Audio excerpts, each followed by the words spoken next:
নমস্কার বন্ধুরা। অনেক অনেক দিন আগের কথা। এক বিশাল অরণ্য ছিল। সেই অরণ্য ছিল যেমন সুন্দর তেমনি ভয়ানক।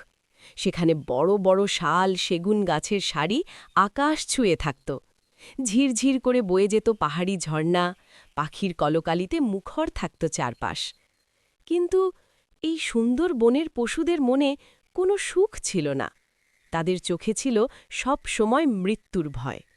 কারণ সেই বনের রাজা ছিল এক বিশাল শক্তিশালী সিংহ। তার নাম ভসুরক। ভসুরক ছিল যেমন শক্তিশালী তেমনি নিষ্ঠুর। তার গায়ের জোরের অহংকার ছিল আকাশ ছোঁয়া। যখন সে গর্জন করত, গোটা জঙ্গল থরথর করে কেঁপে উঠত। কিন্তু সমস্যা সেটা ছিল না।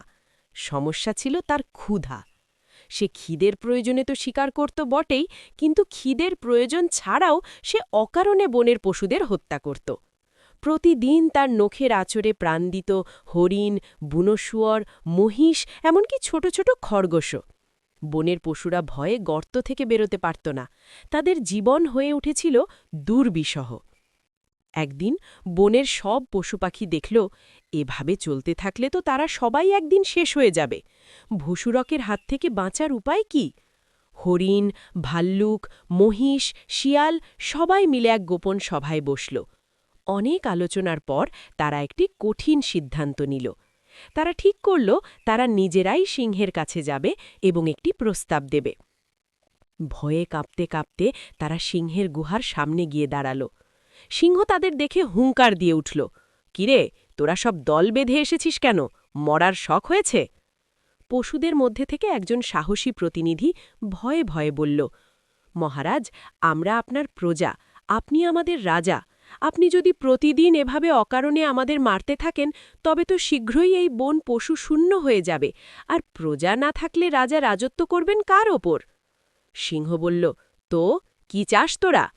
তারা বলল, মহারাজ, আমরা একটা নিয়ম ঠিক করেছি। আপনাকে আর কষ্ট করে শিকারে বেরোতে হবে না। আমরাই প্রতিদিন পালা করে আপনার দুপুরের আহার হিসেবে এক একজন করে পশু আপনার গুহায় পাঠিয়ে দেব। এতে আপনারও কষ্ট কমবে, আর আমাদের বংশও একেবারে ধ্বংস হবে না। ভসুরক সিংহ ভাবল, মন্দ কি, ঘরে বসে খাবার পাওয়া গেলে তো ভালোই।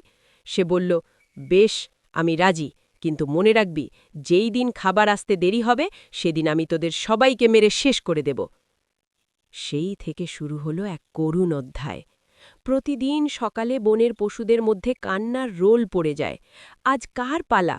কারোর ভাই, কারোর মা, কারোর সন্তানকে বিদায় জানাতে হয়। যাকে পাঠানো হয় সে ধীর পায়ে চোখের জল ফেলতে ফেলতে সিংহের গুহার দিকে এগিয়ে যায় আর ফিরে আসে না। এভাবেই দিন কাটতে লাগল। সিংহ গুহায় বসে থাকে আর প্রতিদিন ঠিক সময় তার খাবার পৌঁছে যায়। চিন্তাশীল এবং সাসপেন্স মিউজিক। একদিন পালা পড়ল এক ছোট্ট খরগোশের। খরগোশটি ছিল বয়সে ছোট, কিন্তু বুদ্ধিতে ছিল সবার সেরা। সে ভাবল, মরতে তো হবেই, কিন্তু এভাবে বোকার মতো মরব না। যদি মরতেই হয় তবে এই অত্যাচারী সিংহটাকে শেষ করেই মরব। সেদিন সকালবেলা সে তার বাসা থেকে বেরোল। কিন্তু সে সোজা সিংহের গুহার দিকে গেল না। সে ইচ্ছে করে খুব ধীরে ধীরে হাঁটতে লাগল। পথের ধারে ঘাস খেল, প্রজাপতির সাথে খেলা করল, আর মনে মনে ফন্দি আঁটতে লাগল কিভাবে ওই দৈত্যটাকে হারানো যায়। সূর্য মাঝ আকাশ থেকে পশ্চিমে ঢলে পড়ল। দুপুরের খাবার সময় পার হয়ে গেল। ওদিকে গুহার ভেতর ভসুরক সিংহ খিদের জ্বালায় ছটফট করছে। রাগে তার চোখ দিয়ে আগুন বেরোচ্ছে। সে গর্জন করে বলল, আজ আমি সব পশুকে শেষ করব। এত দেরি কেন? ঠিক গোধূলি বেলায় সূর্য যখন ডুবছে, তখন ছোট্ট খরগোশটি গুহার সামনে এসে হাজির হল। ড্রামবিট বা উত্তেজনার সুর। সিংহ খরগোশকে দেখে রাগে ফেটে পড়ল। কি, এত স্পর্ধা! এক তো এত দেরি করে এসেছিস, ওপরে তুই এতটুকু একটা প্রাণী! তোকে দিয়ে তো আমার সকালের নাস্তাও হবে না। আজ তোকে খাবো, আর কাল সকালে গিয়ে বাকি সবাইকে শেষ করব। খরগোশ কিন্তু একটুও ভয় পেল না। সে হাত জোর করে বিনয়ের নাটক করে বলল, মহারাজ, দয়া করে আমার কথা একটু শুনুন। অপরাধ আমার নয়, অপরাধ অন্য পশুদেরও নয়। আসলে পথে এক ভয়ানক বিপদ ঘটেছে। সিংহ অবাক হয়ে বলল, বিপদ? আমার জঙ্গলে আমাকে ছাড়া আর কাকে ভয় পাস তোরা? খরবুড়ে বলল, মহারাজ, আজ আমরা 5টা খরগোশ একসঙ্গে আসছিলাম আপনার ভোজের জন্য, কিন্তু পথের মধ্যে এক বিশাল গুহার ভেতর থেকে আরেকটা সিংহ বেরিয়ে এলো। সে বলল, কোথায় যাচ্ছিস তোরা? আমরা বললাম, আমরা আমাদের রাজা ভসুরকের কাছে যাচ্ছি। শুনে সে অট্টহাসি দিয়ে বলল, কে ভসুরক? আমি এই বনের আসল রাজা। ওই ভসুরক তো একটা চোর। তোরা ওকে ছেড়ে আমার সেবা কর। মহারাজ, সে আমাদের 4জনকে জোর করে আটকে রেখে খেয়ে ফেলল। আমি কোনো মতে প্রাণ হাতে নিয়ে পালিয়ে আপনার কাছে এসেছি নালিশ জানাতে।